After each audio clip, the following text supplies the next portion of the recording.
நலம் வாழ வாழ்த்துக்கள் என்ற சுரேஷ் கண் மருத்துவமனை நிகழ்ச்சிக்கு உங்களை வரவேற்கிறோம். டென்ஷன் ஹெடேக் என்பது மிகவும் பொதுவாக காணப்படும் ஒரு வகை தலைவலி. இது பெரும்பாலும் மன அழுத்தம், தூக்க குறைபாடு, நீண்ட நேரம் கணினி, மொபைல் பார்ப்பது போன்ற காரணங்களால் ஏற்படுகிறது. இந்த தலைவலி ஏற்படுவதற்கான பொதுவான 5 காரணிகள் உள்ளன. முதலில் கண் காரணிகள். கிட்ட பார்வை, தூர பார்வை, கண் சிவத்தல், பார்வை குறைபாடு, கண்ணில் காயம், கண்ணாடி ஒவ்வாமை, மின்னியல் கருவிகள், அலைபேசி, கணினி ஆகிய காரணங்களால் தலைவலி ஏற்படலாம். 2வது மனோவியல் காரணிகள். அதிர்ச்சி, மன அழுத்தம், கோபம், பதற்றம் ஆகிய காரணங்களால் கூட உங்களுக்கு தலைவலி வரலாம். 3வது சூழலியல் காரணிகள். வெயிலில் அதிகமாக அலைவது, புகை, காலநிலையில் ஏற்படும் மாற்றங்கள், அதிகமான சத்தம், சில மாத்திரைகள், வேலைப்பழு ஆகிய சூழலியல் காரணங்களால் தலைவலி வரலாம். 4வது உடலியல் காரணிகள். நம் உடலில் ஏற்படும் சில மாற்றங்கள், களைப்பு, மாதவிடாய் நேரம், சில உணவு வகைகள், போதிய உணவின்மை, குடிப்பழக்கம், நீர்ச்சத்து குறைபாடு, அதிக நேரம் பயணம் செய்வது, தூக்கமின்மை, நோய் தொற்று ஆகிய உடல் சார்ந்த காரணங்களால் தலைவலி வரலாம். 5வது இதை தவிர வேறு சில காரணிகளால் கூட தலைவலி ஏற்படும். அதாவது பரம்பரை நோயாக இது இருக்கலாம். அதிக உடற்பயிற்சி, அறுவை சிகிச்சை, விபத்து, காயங்கள் போன்ற காரணங்களால் தலைவலி வரலாம். டென்ஷன் தலைவலி என்பதை சில அறிகுறிகள் மூலம் நாம் அறிந்து கொள்ள முடியும். துடிப்பான வலி இல்லாமல் மெதுவான மற்றும் தலையில் அழுத்துவது போன்றும் அமுக்குவது போன்றிருக்கும். தலைவட்டம் முழுவதும் ஒரு அழுத்தம் காணப்படும். அதாவது ஒரு துணி கட்டி வைக்கப்பட்டது போல இறுக்கம் இருக்கும். தலையின் இருபுறமும் வலி இருக்கும். தோள்பட்டை, கழுத்து ஆகிய இடங்களில் வலி மற்றும் இறுக்கம் காணப்படும். தலை மிகுந்த பாரம் உள்ளது போல் தோன்றும். பொதுவாக அதிக ஒலி, சத்தம் ஆகியவற்றால் பாதிக்கப்படுவதில்லை. வாந்தி அல்லது குமட்டல் இல்லை. இதுவே மைக்ரேனுடன் டென்ஷன் தலைவலியை வேறுபடுத்தும். டென்ஷன் தலைவலிக்கான மருத்துவ சிகிச்சைகள்.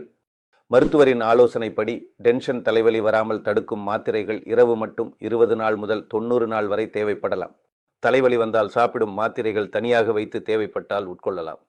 பார்வை குறைபாட்டால் ஏற்படும் தலைவலிக்கு கண்ணாடி அணிவது அவசியம்.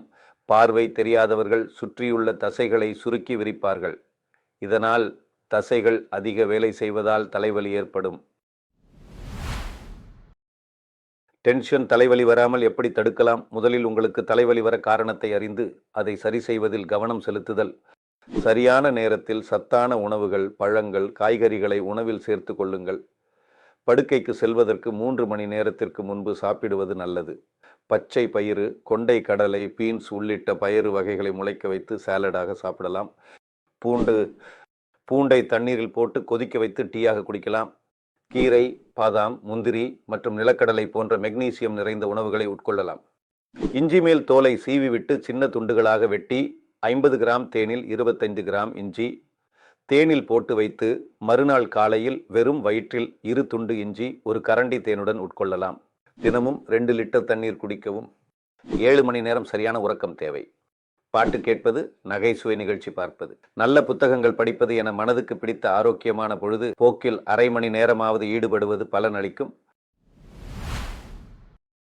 வலி உண்டாகும் காரணத்தை கண்டுபிடித்து அதை தவிர்க்கவும். உதாரணமாக, சில உணவுகளை உட்கொள்வதால் சிலருக்கு இந்த தலைவலி வரலாம்.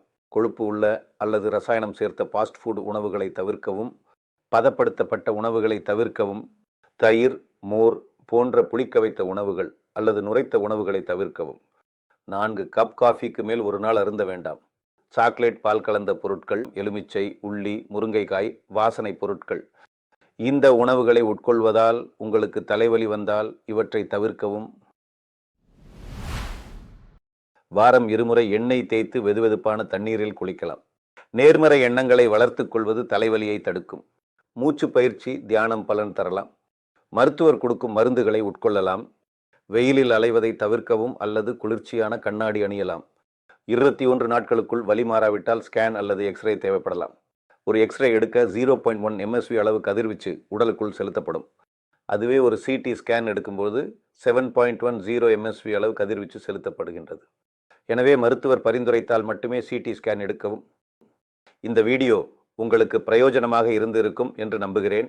மீண்டும் உங்களை சந்திக்கும் வரை சுரேஷ் கண் மருத்துவமனை சார்பில் நலம் வாழ வாழ்த்துகிறோம். நன்றி, வணக்கம்.